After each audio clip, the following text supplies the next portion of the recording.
కార్వాన్ బస్తీ వాసులందరికీ ఈ మహత్తరమైన వస్త్రదానం కార్యక్రమానికి మీ అందరికీ స్వాగతం, సుస్వాగతం. మీరు కేవలం ఇక్కడికి చీరలు తీసుకోవడానికి రాలేదు, ఒక మహాత్ముని దర్శనానికి వచ్చారు అని తెలుసుకోండి. గురువు గారి దర్శనం కోసం రోజు కొన్ని వేల మంది, 40 దేశాల పైగా లక్షల మంది ఆయన కోసం ఎదురు చూస్తూ ఉంటారు. ఆయన ఒక్కసారి ఆయన దర్శనమిస్తే చాలు అని. మరి మీ అదృష్టం చూడండి, మిమ్మల్ని పిలిచి చీరలిచ్చి ఆయన దర్శనమిచ్చి ఆయన చేతుల మీదుగా మీకు ఆశీర్వాదం ఇస్తున్నారు అంటే ఇది మీరు చేసుకున్న ఎన్నో కోట్ల జన్మల పుణ్యఫలం. ఆయనను వెతుక్కుంటూ ఒక గురువు కావాలి అని తపన పడి మరి గురువు దగ్గర చేరుకున్నాం. అంతటి మహాగురువు మీ కార్వాన్ బస్తీలో ఉన్నారు అంటే అది మీ భాగ్యం. సాక్షాత్ శివస్వరూప శ్రీ జీవేశ్వర్ యోగి మహారాజ్కి ఈరోజు మీ జీవితంలో ఒక అత్యుత్తమమైన ఆదివారం ఒక రోజు కాబోతోంది. ఇది సత్యం. ఒక్కొక్కసారి ఒక మహాత్ముని దర్శనానికి వెళ్ళాలి అంటే మీరు ఇంటి గడప కూడా దాటలేరు, మీకు ప్రాప్తం లేకపోతే. ఈరోజు టోకెన్స్ చాలా మంది తీసుకున్నారు, కానీ కొద్దిమంది రాలేకపోవచ్చు. ఎందుకు అంటే మీకు మీ పూర్వజన్మ పుణ్యఫలం గురుదేవులే చెప్తారు. మీరు నన్ను చూడాలన్నా, కలుసుకోవాలన్నా, నాతో మాట్లాడాలన్నా, నా దర్శనం కావాలన్నా మీకు ఎంతో పూర్వజన్మ పుణ్యఫలం ఉంటేనే అది సాధ్యం. ఇన్ని లక్షల మంది దేశాల్లో ఆయనని సాక్షాత్ శివస్వరూపులుగా కొలుస్తున్నారు అంటే ఏమై ఉంటుంది అంటే ఏదో మహిమ. ఒక గురువు అనేవారు, గురువు అంటేనే అజ్ఞానాన్ని తొలగించేవారు. అంతటి మహాగురువు, మీకు మోక్షాన్నిచ్చే గురువు మీ కళ్ళ ముందే ఉన్నారు, మీ బస్తీలో ఉన్నారు. శ్రీ జీవేశ్వర్ యోగి మహారాజ్కి ఇంతటి మహోన్నతమైన గురువుకి ఆహ్వానం పలుకుదాము. శ్రీ జీవేశ్వర్ యోగి మహారాజ్కి.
అందరికీ శివోహం, అందరికీ నమస్కారం.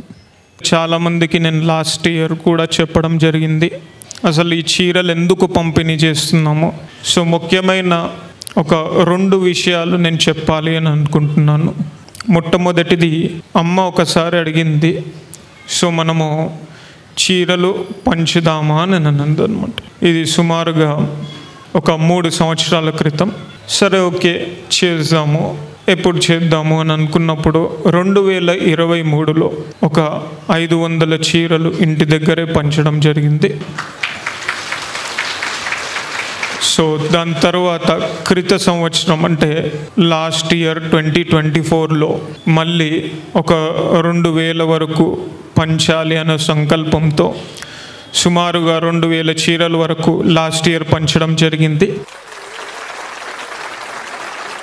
సో అలాగే ఈ ఇయర్ కూడా, ఈ సంవత్సరం కూడా సుమారుగా 2000 వరకు మనం పంచాలనే సంకల్పంతో తీసుకున్నాము. ఇంకా మున్ముందు ఎంత వీలైతే అంత చేయాలి అనేది ఒక సంకల్పం. చాలామందికి తెలిస్తే మా నాన్నగారు చనిపోయారు నేను చిన్న ఉన్నప్పుడే.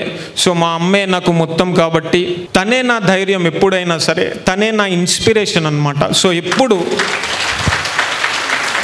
ఎప్పుడైనా సరే తననే ఇన్స్పిరేషన్గా చూసేవాడిని అనమాట. సో మీరందరూ కూడా ఒకవేళ గనక యోగం చేస్తే, ఈ యొక్క సాధన చేస్తే, మీరు అంటే ఇప్పుడు ఎలాగైతే మా అమ్మ ఉండడం వల్ల నేను ఇలా అయ్యానో, సో మీరు ఇంట్లో మీ కొడుకులు కావచ్చు, లేదా మీ భర్తలు కావచ్చు, మీరు కావచ్చు, అట్లీస్ట్ మీరు కావచ్చు, ఒక అద్భుతమైన ఆధ్యాత్మిక సాధన చేసి మీరు ముందుకు వెళ్తారు అనే ఒక ఉద్దేశంతో, కేవలం ఆ యొక్క ఉద్దేశంతో మాత్రమే ఈ యొక్క చీరల పంపిణీ చేస్తున్నాం అనేది గుర్తుపెట్టుకోండి. ఓకే, రియల్గా చెప్పాలి అని అంటే ఇప్పుడు ఆల్మోస్ట్ నేను 1,00,000 పైగా, ఒక 40 దేశాలు పైగా నేను నేర్పిస్తున్నాను. మన హిందూ ధర్మంలో 4 లక్ష్యాలు మనకిచ్చారు. సో ధర్మ, అర్థ, కామ, మోక్షములు. సో ధర్మంగా జీవిస్తూ, అర్థము అంటే ధర్మంగా డబ్బులు సంపాదిస్తూ మన కోరికలను నెరవేర్చుకుంటూ, ఇది ఒక ఎత్తైతే మనం అంత్యంగా మోక్షం పొందాలి. అంటే నేను ఎందుకు పుట్టాను, నేను ఎందుకు చేస్తున్నాను, సో ఈ యొక్క సాధనలో మనకు ముందుకు వెళ్ళాలి. సో మీరందరూ కూడా ఎప్పుడైతే ఆధ్యాత్మికంగా అత్యున్నతమైన స్థితిలో ఉంటారో అప్పుడు అందరూ కూడా ఎదుగుతారు, ఇంట్లో వాళ్ళు కావచ్చు, వీళ్ళందరనే ఉద్దేశంతో. సో ఇక ఫైనల్గా అందరికీ, మీ వచ్చిన ప్రతి ఒక్కరికి నా యొక్క ధన్యవాదాలు తెలుపుకుంటున్నాను. అందరికీ మరి ఒక్కసారి శివోహం శివోహం శివోహం. గురుదేవుల ఆశీర్వాదమే మీకు ఆ వస్త్రం. సో ఇప్పుడు మనం వస్త్రదానం మొదలు పెట్టుకుంటాము. మరి ఇంటి ఆడపడుచుతోనే మొట్టమొదటి చీర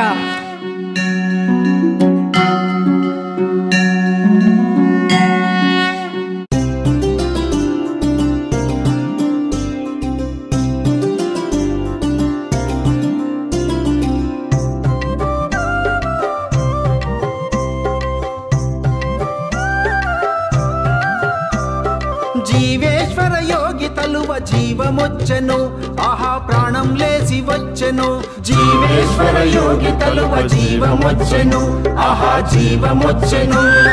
జీవేశ్వర యోగి తలువ జీవమొచ్చెను, ఆహా ప్రాణం లేసి వచ్చెను, ఆహా ప్రాణం లేచి వచ్చెను.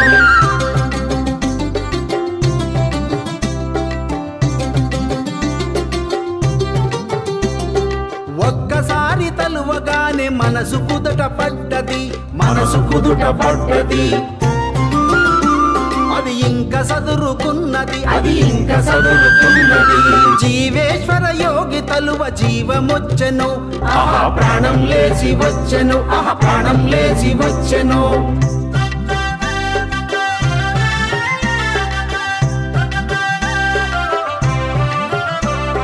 తలపులోకి రాగానే తనువు పులకరించినది, తనువు పులకరించినది.